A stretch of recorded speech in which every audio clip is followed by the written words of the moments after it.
Et en réaffirmant leur soutien à la souveraineté du Maroc sur son Sahara, en confirmation de la position adressée par Donald Trump à Sa Majesté le roi Mohammed VI, les États-Unis réitèrent un choix géopolitique qui révèle un engagement stable. Et pour en parler, nous sommes en direct de Vienne avec Aymeric Chauprade, géopolitologue français et ancien député européen. Bonsoir.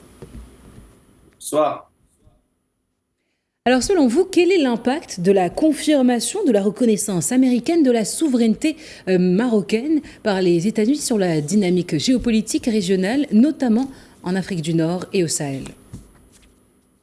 Tout d'abord, c'est un signal fort qui est envoyé par les États-Unis dans ce deuxième mandat Trump, puisque au début du deuxième mandat, avec cette visite et cette rencontre entre le ministre Bourita et le secrétaire d'État Rubio, c'est une réaffirmation très claire, très forte, très nette de la position des États-Unis d'Amérique sur la marocanité du Sahara et sur le fait aussi que la seule solution durable, efficace pour obtenir un règlement de ce différend politique, c'est le plan d'autonomie stratégique dans le cadre de la souveraineté proposé par le Maroc. Donc on a affaire à un pays du Conseil de sécurité de l'ONU, bien sûr, comme la France. Donc maintenant, nous avons deux pays membres du Conseil de sécurité de l'ONU, deux pays importants, les États-Unis et la France, qui soutiennent très clairement la marocanité du Sahara. Et au moment où nous sommes dans une compétition où les États-Unis veulent en quelque sorte réaffirmer sous le mandat Trump la primauté de leur puissance géopolitique sur la scène internationale, le signal qui est envoyé que le Maroc est un partenaire stratégique fiable, les partenariats qui sont discutés actuellement, tout ça est de très bon augure pour la position du Maroc dans le Maghreb et plus largement en Méditerranée et sur le continent africain, parce que c'est le signal qui est envoyé que le Maroc est bien le pays, le pôle de stabilité dans la région avec lequel il faut discuter. Et j'en veux aussi pour preuve le fait que dans cette fameuse guerre commerciale des tarifs, vous voyez aujourd'hui que le Maroc, par exemple, se voit attribuer un tarif assez privilégié avec 10% de droits de douane. Et donc, c'est aussi un signe qui est envoyé que le Maroc tient une place particulière. Mais au fond, si on inscrit notre réflexion dans la longue durée de l'histoire, n'oublions jamais que le premier pays du monde qui a reconnu les États-Unis d'Amérique, c'était le Maroc, vieux royaume avec sa profondeur historique, son ancienneté en tant que vieille nation, qui a été le premier pays du monde en 1777 à reconnaître les États-Unis d'Amérique comme nouveau pays souverain. Donc tout cela est en tout cas très positif, c'est une nouvelle victoire pour Sa Majesté le roi Mohammed VI dans sa vision de reconnaissance de la marocanité. Je rappelle que de très nombreux pays maintenant s'inscrivent dans cette logique, que de très nombreux pays ont ouvert des consulats, que ce soit à Dakhla ou à Laayoune. Les États-Unis, d'ailleurs, en 2020, l'avaient ouvert à Dakhla. Et donc, il y a une vraie dynamique qui va sans doute s'accentuer, s'approfondir avec la volonté des Américains d'appuyer dans cette direction. En quoi l'appui des États-Unis justement à la marocanité du Sahara peut-il être interprété comme un changement majeur dans la politique étrangère américaine en Afrique du Nord? Alors, il faut le rappeler, c'est une réaffirmation de la position. La position date de 2020 sur le premier mandat. Et là, nous sommes dans une réaffirmation très claire. Donc, il y a une continuité. Et évidemment, c'est un signal qui est envoyé notamment à l'Algérie qui cherche à perturber toujours le jeu en utilisant sa marionnette locale dans le Sahara.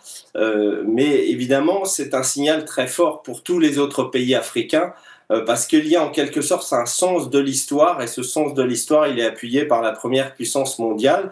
Et par ailleurs, moi j'ajouterais que la vision de Sa Majesté appuyée par l'action du ministre Bourita est aussi celle d'un monde multipolaire. Et donc, le Maroc ne se contente pas d'avoir d'excellentes relations avec les États-Unis d'Amérique, il a aussi développé de très bonnes relations avec la Chine, avec la Russie, avec un certain nombre d'acteurs du monde émergent et du monde multipolaire.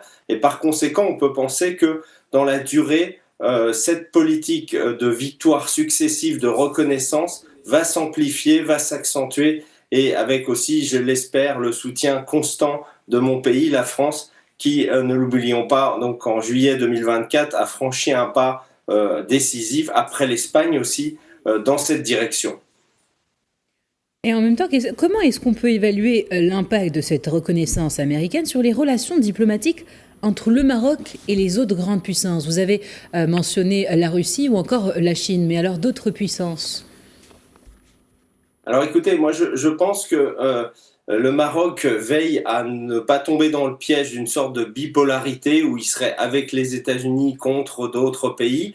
Le Maroc, encore une fois, a l'intelligence en tant que pays souverain, que pays indépendant, d'une part de renforcer sa relation qui est solide, qui est ancienne avec les États-Unis. N'oublions pas que pendant la guerre froide, c'était un allié stratégique face au bloc pro-soviétique, mais il s'est adapté au nouveau monde multipolaire grâce à la vision développée dès le début de son règne par Sa Majesté le roi Mohamed VI, qui était de dire le Maroc est indépendant, il est libre, il va développer ses relations de manière positive avec tous les acteurs qui veulent construire une relation politique et économique solide et constructive. Et donc je crois que ça n'empêchera pas, si vous voulez, cette reconnaissance affirmée des États-Unis, le Maroc de pouvoir aussi développer sa relation et convaincre petit à petit de grandes puissances du monde multipolaire comme la Russie ou comme la Chine, qui sont, ne l'oublions pas, aussi des acteurs décisifs au Conseil de sécurité de l'ONU.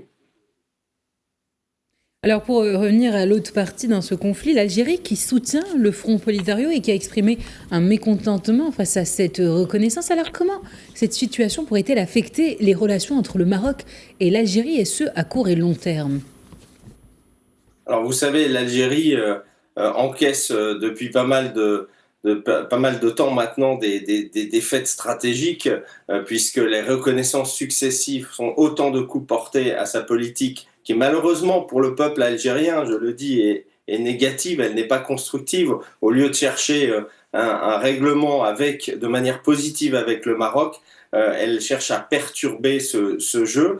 Donc évidemment, j'ai vu le communiqué aujourd'hui, qui est un communiqué de mécontentement, mais ça n'a pas beaucoup de portée et ça ne modifiera en rien, ça n'aura aucun impact sur la relation, sur la politique des États-Unis dans la région. Ça ne peut d'ailleurs que marginaliser davantage l'Algérie, qui s'enferme dans ce discours idéologique agressif, que ce soit vis-à-vis des États-Unis aujourd'hui ou il y a peu de temps encore vis-à-vis de la France ou d'autres puissances. Mais je crois que cette bataille, elle est perdue pour l'Algérie. Et il faudrait qu'en Algérie émergent de nouvelles générations qui ont une vision beaucoup plus positive et constructive, y compris bien sûr pour le peuple algérien, qui a tout intérêt à terme à s'entendre aussi avec le peuple marocain. Eh bien, merci infiniment, Aymeric Chauprade, pour toutes ces précisions. Je rappelle que vous êtes géopolitologue français et ancien député européen. Merci à vous.